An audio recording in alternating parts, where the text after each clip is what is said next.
Hola, bienvenidos al día 358 del reto 366 2024. El devocional de hoy lleva por título Palabras llenas de esperanza. En la primavera del 2005, un joven llamado Clark, quien era un amigo íntimo del hijo de Billy Hybels, murió en un accidente automovilístico. Al ser bajado el ataúd a la tumba, todo lo que se podía oír en el entierro eran los sollozos de una familia cuyo corazón había sido desgarrado. El padre de Clark susurró a Bill mientras lloraba en su hombro. Bill, esto no puede acabar así. Por favor, no puede acabar así. Bill le preguntó si podía hacer una oración más. Dios puso en su mente palabras llenas de esperanza. Explicó que por causa de la resurrección y la fe Clark en Cristo, él ya estaba en la presencia de Dios. Clark y su familia, junto con sus amigos, se habrían de reunir un día para toda la eternidad. Reflexionando acerca de aquel momento, Bill Hybels comenta, nuestro mundo se pregunta si la oscuridad y el mal prevalecerán para siempre. ¿Aumentará la pobreza? ¿Perdurarán la violencia y la guerra? ¿Seguirán rompiéndose los matrimonios? ¿Seguirá la depresión robando la alegría a la gente? ¿Tienen que acabar las cosas así? En Cristo es absolutamente seguro que no tendrán que acabar así. Somos administradores del único mensaje en el planeta Tierra que puede dar a la gente la esperanza, que es lo que más necesitan sus corazones. Esperanza en que los pecados pueden ser perdonados, esperanza en que las oraciones pueden ser respondidas, esperanza en que se pueden abrir puertas con oportunidades, las cuales parecían cerradas, esperanza en que relaciones rotas pueden ser reconciliadas, esperanza en que cuerpos enfermos pueden sanarse, esperanza en que la confianza perdida puede ser restaurada, esperanza en que las iglesias muertas pueden resucitar. Nosotros, entre toda la gente, podemos reclamar esa esperanza y vivir en ella, irradiándola a los demás. Y debemos proclamar este mensaje de esperanza a todos aquellos a quienes Dios nos dé la oportunidad de influir. Salmo 146 del 1 al 10. Dice lo siguiente. Aleluya. Alaba alma mía al Señor. Alabaré al Señor toda mi vida. Mientras haya aliento en mí, cantaré salmos a mi Dios. No pongan su confianza en gente poderosa, en simples mortales que no pueden salvar. Exhalan el espíritu y vuelven al polvo, y ese mismo día se arruinan sus planes. Dichoso aquel cuya ayuda es el Dios de Jacob, cuya esperanza está en el Señor su Dios, que hizo el cielo y la tierra, el mar y todo lo que hay en ellos, y que siempre mantiene la verdad. El Señor hace justicia a los oprimidos, da de comer a los hambrientos, y pone en libertad a los cautivos. El Señor da vista a los ciegos, el Señor levanta a los agobiados, el Señor ama a los justos, el Señor protege al extranjero y sostiene al huérfano y a la viuda, pero frustra los planes de los malvados. Oh Sión, que el Señor reine para siempre, que tu Dios reine por todas las generaciones. Aleluya. Vamos a leer el comentario. Pon tu esperanza en el lugar correcto. Hoy en día muchos ponen su esperanza en el lugar incorrecto. Confían en la riqueza, confían en las riquezas o en una carrera exitosa o en una relación a largo plazo o en su imagen o en su estatus social. No hay nada necesariamente malo en todas estas cosas, pero ninguna de ellas son un cimiento lo suficientemente firme sobre el que construir la vida. En verdad importa dónde pones tu esperanza. No pongan su confianza en gente poderosa, nos dice el salmista, son simples mortales. El salmista proclama el lugar correcto donde poner tu esperanza. Dichoso aquel cuya ayuda es el Dios de Jacob, cuya esperanza está en el Señor su Dios. Si pones tu esperanza en el Señor, esta esperanza es firme y segura, ancla del alma, como dice Hebreos 6:19. El salmista tiene este firme propósito en el Señor. Alaba al Señor continuamente y reconoce que Él es el creador del cielo y de la tierra, del mar y de todo cuanto hay en ellos, y que siempre mantiene la verdad. El Dios de esperanza da una nueva esperanza a aquellos que parecen tener poca esperanza y nos llama a hacer lo mismo a ti y a mí. El salmista enumera a algunos de aquellos a quienes Dios da esperanza, especialmente a los oprimidos, los hambrientos, los encarcelados, los ciegos, los marginados y los afligidos por el duelo. Oramos, Señor, gracias porque puedo poner mi esperanza en ti. Gracias porque esa es un ancla segura y firme para mi alma. Ayúdame a dar esperanza a aquellos que más la necesitan. Apocalipsis 14, 14 al 15, 8. Vamos a leerlo. Miré y apareció una nube blanca sobre la cual estaba sentado alguien con aspecto de un hijo de hombre. En la cabeza tenía una corona de oro y en la mano una hoz afilada. Entonces salió del templo otro ángel y gritó al que estaba sentado en la nube: Mete la hoz y recoge la cosecha. Ya es tiempo de segar, pues la cosecha de la tierra está madura. Así que el que estaba sentado sobre la nube pasó la hoz y la tierra fue segada. Del templo que está en el cielo salió otro ángel que también llevaba una hoz afilada. Del altar salió otro ángel que tenía autoridad sobre el fuego y gritó al que llevaba la hoz afilada: Mete la hoz y corta los racimos del viñedo de la tierra, porque sus uvas ya están maduras. El ángel pasó la hoz sobre la tierra, recogió las uvas y las echó en el gran lagar de la ira de Dios. Las uvas fueron exprimidas fuera de la ciudad y del lagar salió sangre, la cual llegó hasta los frenos de los caballos en una extensión de 1600 estadios. Apocalipsis capítulo 15. Vi en el cielo otra señal grande y maravillosa, 7 ángeles con las 7 plagas, que son las últimas, pues con ellas se consumará la ira de Dios. Vi también un mar como de vidrio mezclado con fuego. De pie a la orilla del mar estaban los que habían vencido a la bestia, a su imagen y al número de su nombre. Tenían las arpas que Dios les había dado, y cantaban el himno de Moisés, siervo de Dios, y el himno del Cordero. Grandes y maravillosas son tus obras, Señor Dios Todopoderoso. Justos y verdaderos son tus caminos, Rey de las naciones. ¿Quién no te temerá, oh Señor? ¿Quién no glorificará tu nombre? Solo tú eres santo. Todas las naciones vendrán y te adorarán, porque han salido a la luz las obras de tu justicia. Después de esto miré y en el cielo se abrió el templo, la tienda con las tablas del pacto. Del templo salieron 7 ángeles que llevaban las 7 plagas. Estaban vestidos de tela de lino limpio y resplandeciente y ceñidos con bandas de oro a la altura del pecho. Uno de los 4 seres vivientes dio a cada uno de los 7 ángeles una copa de oro llena del furor de Dios, quien vive por los siglos de los siglos. El templo se llenó del humo que procedía de la gloria y del poder de Dios. Nadie podía entrar allí hasta que se terminaran las 7 plagas de los 7 ángeles. Vamos a leer el comentario sobre Apocalipsis. Dice: mira al porvenir con esperanza.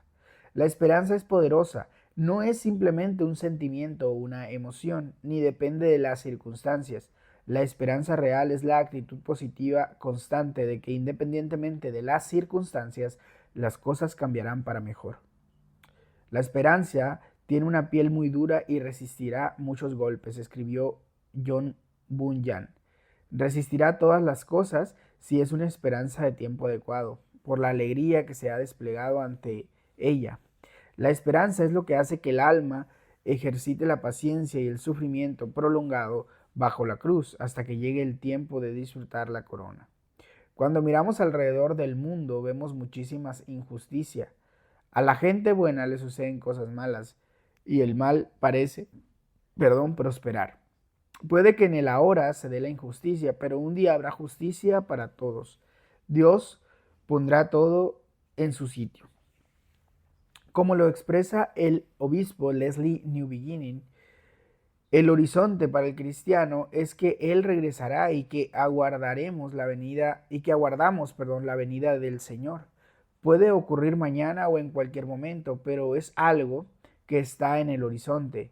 Para mí, este horizonte es fundamental y es lo que hace posible estar esperanzados y por lo tanto que la vida nos resulte con sentido.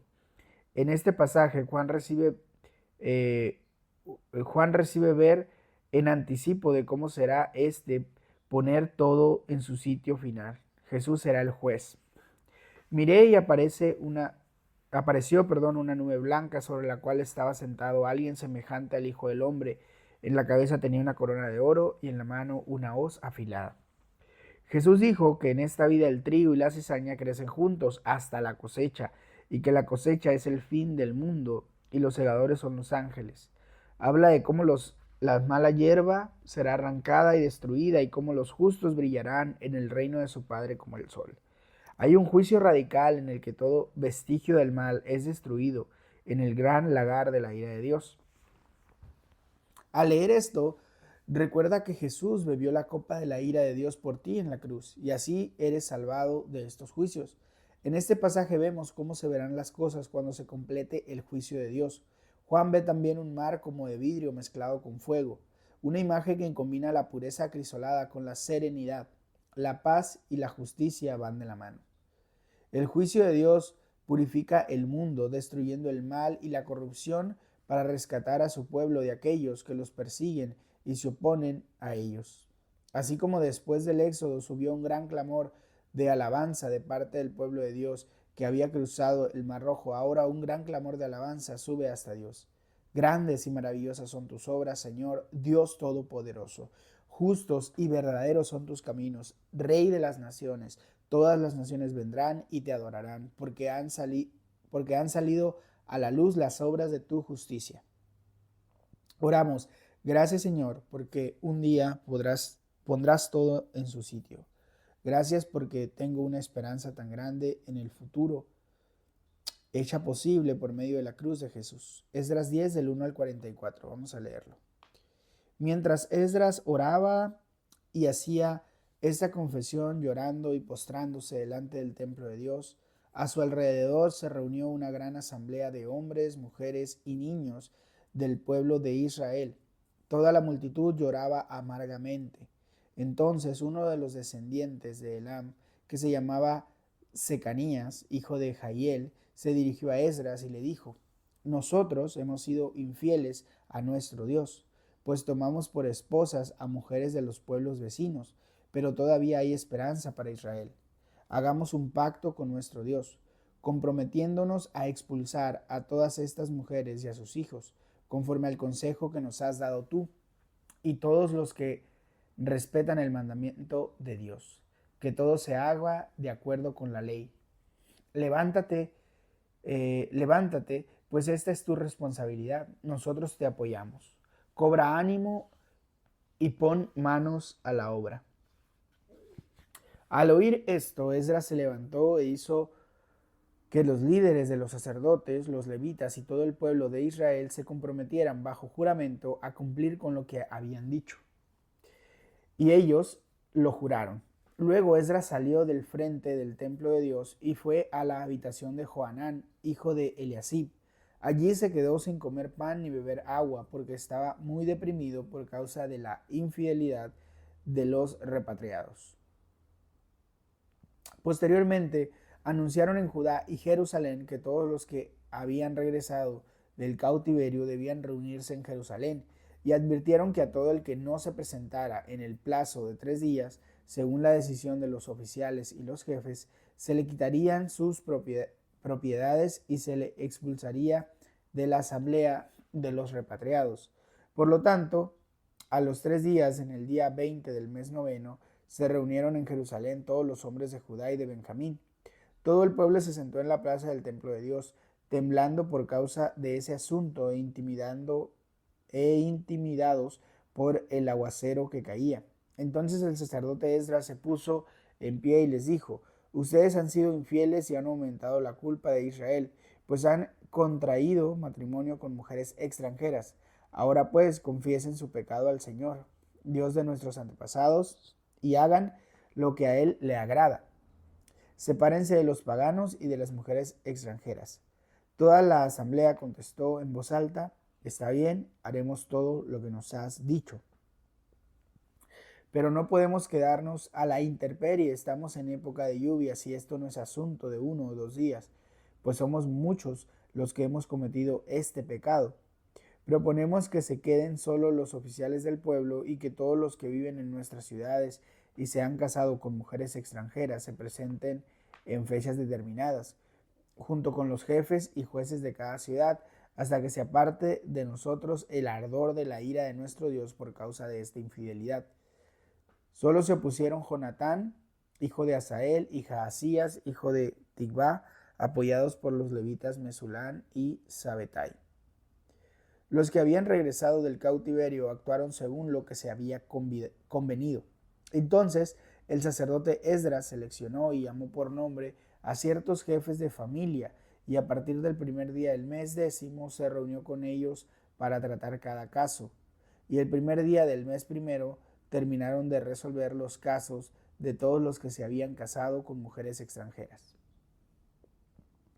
Los descendientes de los sacerdotes que se habían casado con mujeres extranjeras fueron los siguientes: de Jesúa, hijo de Josadac, y de sus hermanos, Meseías, Eliezer, Jarib y Gedalías. Ellos se comprometieron a despedir a sus mujeres extranjeras y ofrecieron un carnero como sacrificio por el perdón de su pecado. De Immer, Hananí y Zebadías; de Harim, Mesaías, Elías, Semaías, Jehiel y Usías; de Pasur, Eliojenai, Maseías, Ismael, Natanael, Josabat y Elasá; de los levitas, Jasabat, Simí, Kelaías o Kelitá, Petaías, Judá y Eliezer; de los cantores, Eliasib; de los porteros, Salún, Telén y Urí; y de los demás israelitas de Paros. Y de los demás israelitas de Paros, Remaías, Jesías, Malquías, Majamín, Eleazar, Malquías y Benaías. De Elam, Matanías, Zacarías, Jahiel, Abdí, Jeremot y Elías. De Satú, Eliojenai, Eliasib, Matanías, Jeremot, Sabat y Asisá. De Bebai, Joanán, Hananías, Sabai y Atlai.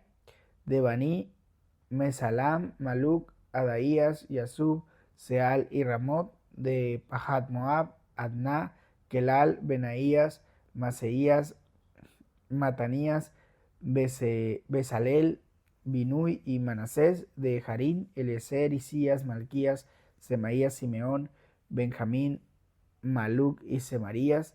De Jasún, Matenai, Matatá, Sabat, Elifelet, Jeremai, Manasés y Simí. De Baní, Matai, Amirán, Uel, Benaías, Bedías, Keluí, Banías, Meremot, Eliasib, Matanías, Matanai, Jasai. De los descendientes de Binai, Simí, Selemías, Natán, Adaías, Magnadebai, Sasai, Sarai, Azarel, Selemías, Semarías, Salún, Amarías y José. De Nebo, Jeyel, Matatías, Sabat, Sebiná, Jadai, Joel y Benanías. Todos estos se habían casado con mujeres extranjeras y algunos habían tenido hijos con ellas. Vamos a leer el comentario sobre Esdras. Nunca abandones la esperanza, dice. ¿Alguna vez has sentido que has ido demasiado lejos, hecho algo demasiado a menudo, fallado demasiado estrepitosamente como para que Dios te perdone? Este pasaje está lleno de ánimo al recordarte que por mucho que lo hayas estropeado todo, todavía hay esperanza para ti. Secanías le dice a Esdras: pero todavía hay esperanza para Israel. Esdras oraba y hacía esta confesión llorando y postrándose delante del templo de Dios. Se le unió una gran asamblea de hombres, mujeres y niños del pueblo de Israel. Toda la multitud lloraba amargamente. Esdras ayunó e hizo duelo por la infidelidad del pueblo de Dios. Había un total de 113 personas culpables de esta infidelidad. De ellos, 86 eran laicos y 27 eran clérigos o levitas. El llamado al ministerio cristiano ordenado a tiempo completo no nos hace inmunes a la tentación. El problema particular en el que se hace hincapié en este pasaje era el del matrimonio de los israelitas con los no creyentes. En aquel tiempo probablemente había una ceremonia oficial mediante la cual los no judíos se podían convertir, y parece que aquella gente era quienes se negaron a hacerlo. Esdras estaba preocupado de que arrastraran a sus cónyuges, muchos de los cuales eran parte del liderazgo de Israel, alejándolos de Dios. La Biblia te anima a pensar bien con quién te vas a casar, así como a evitar casarte con alguien que te aparte de Dios.